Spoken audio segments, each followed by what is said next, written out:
and it was painted by Henri Fantin-Latour. And in this one, she is nude, but we can see that she's looking away from us.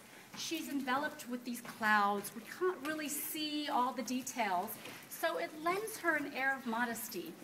And it's done so beautifully and so softly that the critics fell in love with this painting. So Fantin-Latour's painting met also with great success at the Academy, and it was also purchased by the state. Now you might be wondering, what do all these beautiful, impossibly beautiful goddesses and very handsome heroes have to do with the reality of life at the turn of 19th century France, turn of the century? Well, the answer is really very, very little.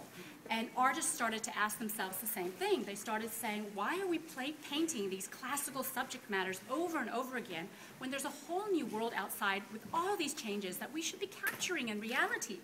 And this is what they started to do. So I want to move on to the next gallery. It starts right here. It's entitled War. Now this painting is by the artist Gustave Doré. It's entitled The Enigma.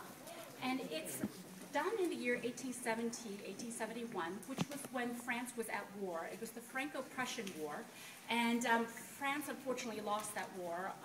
And here, Gustave Doré is using a rather new way of depicting war, because in paintings we've just seen, everyone's impossibly beautiful or very heroic.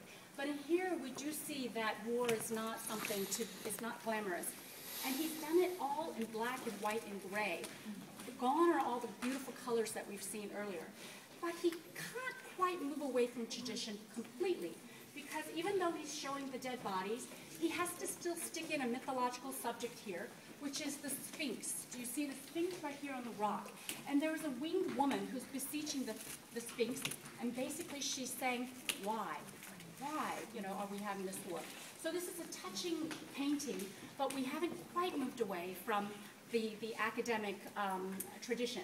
But in our next painting, which is entitled War, we will see a completely new way of depicting war.